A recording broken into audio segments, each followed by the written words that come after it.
Oke, sedulur, kita lanjutkan untuk chapter 6 yaitu membahas mengenai refund dan retro produk.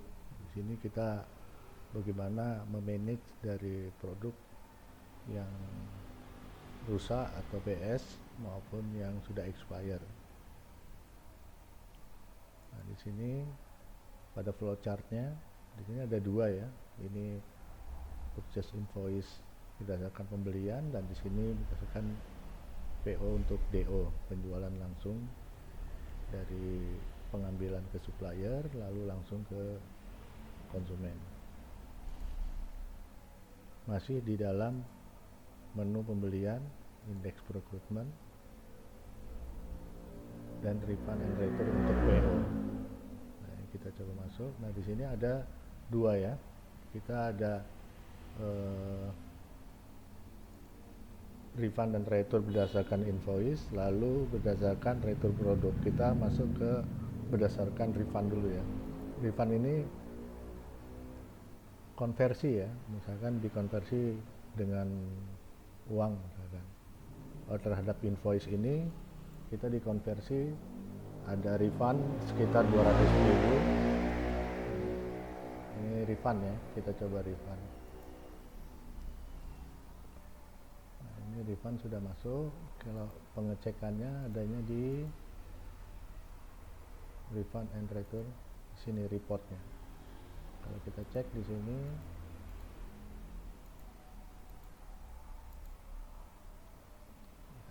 ada refund sebesar 200.000 dari supplier ya, tapi posisinya masih created. Lalu nah ini tidak ada keterkaitannya dengan stok.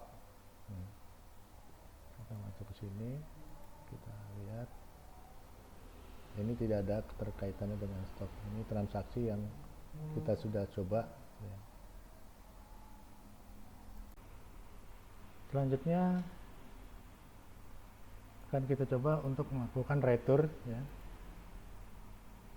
refund dan return. Jadi kita coba masuk di sini di refund dan return. Nah, sekarang kita mau coba untuk melakukan refund ya. Refund ini misalkan dikonversi, kita dapat konversi nilainya dari supplier ini dengan uang ya. Atau dapat refund dari pabrik. Contoh misalnya di sini 200.000 kita mendapatkan refund. Ya, di sini kita simpan terhadap pembelian ini ya, terhadap invoice ini. Kita submit. Oke. Nah, di stop dia tidak pengaruh apa-apa ya kan. Ya, di report refund ini kita di report, kita cek. Ya, dia masuk 200.000 ya. Ini untuk refund, pastinya refund value ya. Nah, sekarang kita cek di sini refundnya. Ya, kita dapat 200.000 dari supplier atau dari pabrik. Sekarang kita coba untuk masuk melakukan retur barang berdasarkan dari nomor invoice ya. Jadi kalau untuk mencari misalkan ini kita mau retur ya, retur dari contohnya PT Bogasari. Kita mau retur, kita retur produk. Nah, misalkan tepung beras Rose Brand ini ya, kita akan retur 1 dus yang kita simpan. Nah, maka history dari transaksi ini kita bisa cek lagi.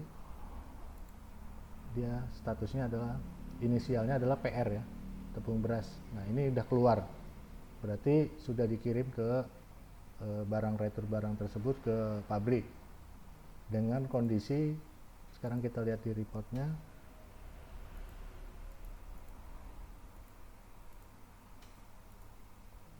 dengan posisi masih created ya.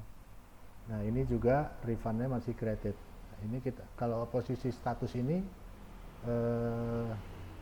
sudah dibuat tapi belum masuk, satu belum ke gudang, satu lagi belum masuk dalam pembukuan keuangan. Nanti akan saya contohkan gimana untuk melakukan penerimaan terhadap barang ini kalau sudah ada masuk ya. Kita coba lagi contohnya. Nah, retur ini ada yang melalui invoice, ya berdasarkan invoice, ataupun dengan retur by product, dengan barang. Contohnya, saya mau meretur ada satu kerusakan atau satu ini, kita akan retur tepung terigu payung 25 kilo contohnya. Nah, kita returnya satu ya. Nah, kalau ini berdasarkan dari nama supplier ya, jangan lupa ya, Bogasari. Jadi dari pemanggilan ini lalu ke nama suppliernya dari produk tersebut kita simpan. Nah, kalau kita cek lagi, nah, di sini kita nggak berdasarkan invoice, kita ceknya di, kita refresh.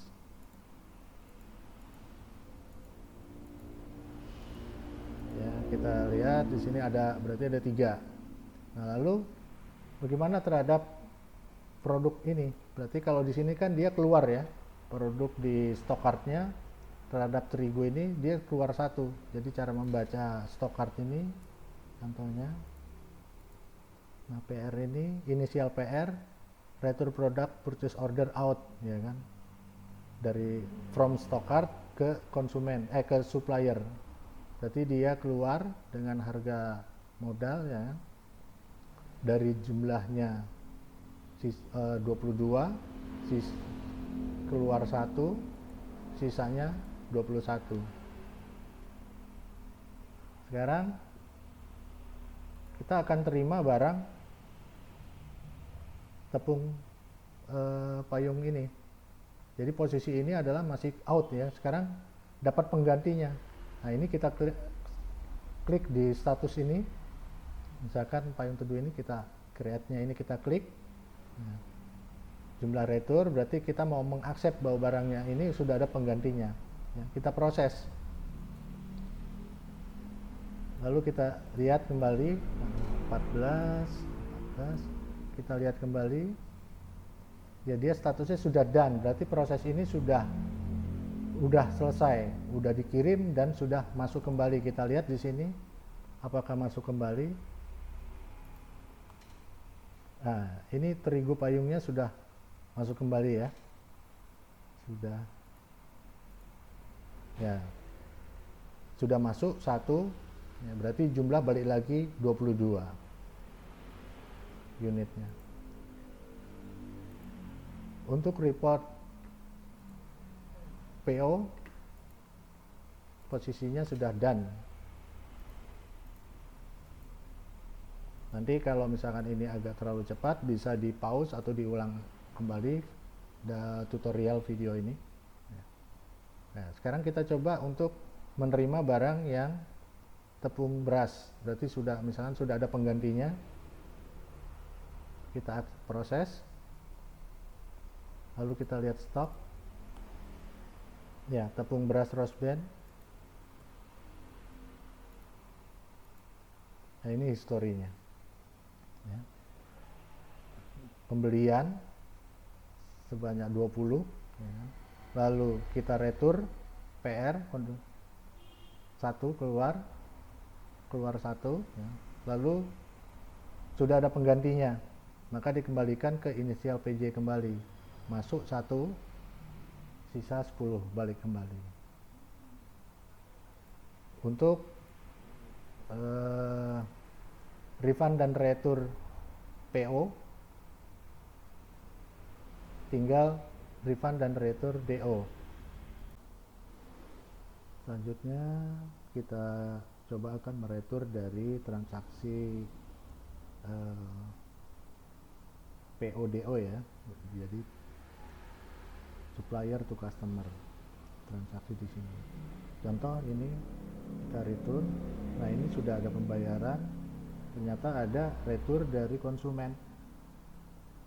Contoh ya, ini ada retur dari konsumen dengan gula GMP ada 1.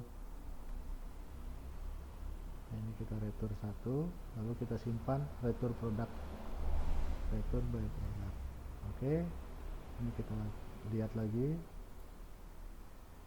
ya, dia sudah melakukan retur 1. Lalu retur DO ini kalau dari konsumen, nah ini inisialnya adalah DR ya. DR ini adalah ada di keterangan di sini, silakan baca ya kan, retur product delivery in ya kan, from customer to stocker. Jadi dari konsumen kirim ke kita ya, barangnya masuk. Kalau kita lihat historinya, Gula GMP ini kan kita melakukan penjualan langsung ya, DJ DO ya, Gula GMP. Jadi in out stoknya kan tanpa ada stok. Nah, karena ada retur dari konsumen, maka sisa stok ini bertambah. Nah, apakah sisa stok ini akan kita kembalikan atau menjadi stok kita ya? Kalau menjadi stok kita berarti stok terhadap gula GMP ini ada 1 stok. Di sini kita coba untuk melakukan, kita kembalikan lagi stoknya ini ke supplier. Maka kita akan melakukan di retur dan refund ini di PO di sini terhadap supplier ya. Nah, karena tadi berdasarkan invoice, kalau perlakuan terhadap konsumen kita harus berdasarkan invoice ya. Nah, ini nomor invoice ini kita cek dulu retur. Ya, dia ada jumlah retur terhadap stok kita masuk sebanyak 1 ya dari ini. Nah, sekarang kita akan kembalikan ke konsumen, ke supplier ya, kita kembalikan ke supplier. Maka stok di sini, nah dia akan PR posisinya. Maka kalau kita cek di sini, kalau kita membaca historinya, ada returnya 1 ya ke gudang kita. Kalau dari awal kan karena ini nggak ada stok, kita penjualannya di sini. Nah, ini ada 1, lalu kita kirim ke supplier ya. Jadi stok kita ada kosong ya, kita kembalikan. Nah, sudah kita kembalikan. Nah, bagaimana pergantian terhadap produk tersebut? Kalau kita lihat dari story-nya, dari history report di sini,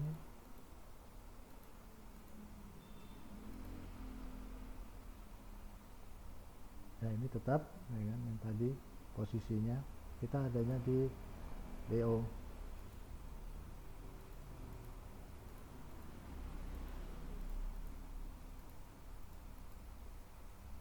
Ya, ini kita ada jumlah retur 1. Demikian untuk posisi retur, refund, baik pembelian maupun dropshipper ya, penjualan langsung dari pabrik ke konsumen. Terima kasih sedulur.